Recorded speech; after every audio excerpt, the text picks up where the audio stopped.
আমাদের 5 দফা দাবির প্রথম দাবিটা হচ্ছে যে ডাক্তার এমবিবিএস এবং বিডিএস ছাড়া কেউ ডাক্তার তরুণ ব্যবহার করতে পারবে না।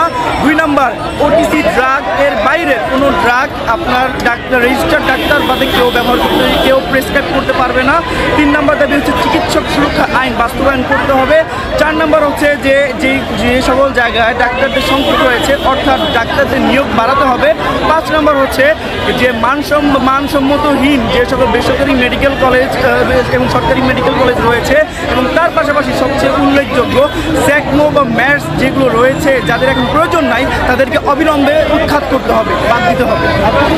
2, 3, 4 Action to action Direct action Sohrawardi's action Direct action Direct action আজকে এই শুনানির পরে হয় রায় দিবে, না হয় এটা খারিজ করে দিবে।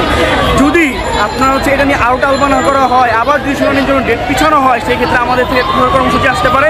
এবং আমরা ভাবছি যেটা যে আমরা ক্লাস ওয়ার্ড লেকচার যা আছে সব বয়কট যেমন করবো, তার পাশাপাশি আমাদের ইন্টার্ন চিকিৎসক যারা রয়েছে তারা সর্বাত্মক তাদের যে কর্মক্ষেত্র সেখান থেকে চলে আসবে এবং তারা কোনো লোক সেবা দিবে না।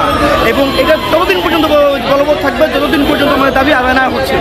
সাধারণ মানুষের স্বাস্থ্যসেবা থেকে বঞ্চিত হচ্ছে, সেই স্বাস্থ্যসেবা যাতে নিশ্চিতের জন্য ডাক্তার অবিলম্বে ডাক্তার নিয়োগ দিতে হবে এবং চিকিৎসক সুরক্ষা আইন বাস্তবায়ন, এগুলো হচ্ছে আমাদের মেইন মূল দাবি। একদিকে কিন্তু আসলে আইন শৃঙ্খলা রক্ষাকারী বাহিনীর সতর্ক অবস্থান দেখছি এবং অপরদিকে কিন্তু আসলে ঢাকার বিভিন্ন মেডিকেলের শিক্ষার্থী যারা রয়েছেন তারা কিন্তু আসলে স্লোগানে মুখর হয়ে আছেন। তাদের যে দাবি রয়েছে সেই দাবিগুলো নিয়ে কিন্তু আসলে তারা বলছেন আমরা হচ্ছে সর্বাত্মক অসহযোগ আন্দোলন চলে যাব। আমরা হচ্ছে যে স্টুডেন্টদের পক্ষ থেকে কোনো ক্লাস লেকচার ওয়ার্ড যেমন করবো না, আমাদেরকে কর্মসূচিগুলো এরকম থাকবে যে ক্লাস ওয়ার্কশপ বর্জন এবং ইন্টার্ন চিকিৎসক যারা রয়েছে তারাও তাদের কর্মক্ষেত্রে যাবে না।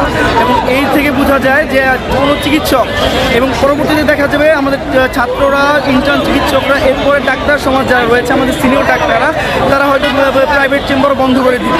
এবং এটা ততদিন পর্যন্ত চলবে যতদিন পর্যন্ত আমাদের দাবি বাস্তবায়ন না হবে। আমরা সব মেডিকেল কলেজ আমরা একত্রতা প্রকাশ করে একাডেমিক শাটডাউন, আমরা ক্লাস পরীক্ষা সব বয়কট করে আমরা ধাপে মেডিকেল সেক্টরগুলোকে আমরা বন্ধ করে দিব। ডাক্তাররা যদি আমাদের দাবি না মানা হয়, আমরা মেডিকেল কলেজগুলোতে আমরা সব একমত এবং আমরা ক্লাস পরীক্ষা সব বর্জন করেছি। দর্শক, আমরা এখানে দু একজন শিক্ষার্থীদের সাথে কথা বলার চেষ্টা করছিলাম। তারা বলছিলেন যে আসলে তাদের যে 5 দফা দাবি রয়েছে সেই দাবি আসলে তারা না মানা হলে বা আজকে যে হাইকোর্টের যেই কার্যক্রম চলছে সেগুলো সেখান থেকে যদি আসলে কোনো রকম আশানুরূপ যদি ফল তারা না পান বা কোনো ধরনের আশা যদি না পান, তাহলে তারা পরবর্তীতে আজকের পরে তারা আসলে সব ধরনের অসহযোগ আন্দোলন, তারা ক্লাস পরীক্ষা বর্জন করবেন শিক্ষার্থীরা। এবং একই সাথে পরবর্তীতে ইন্টার্ন ডাক্তার যারা রয়েছেন তারাও কিন্তু আসলে তারা চিকিৎসা থেকে আসলে তারা সরে আসবেন, এমনটি কিন্তু আসলে তারা বলছিলেন।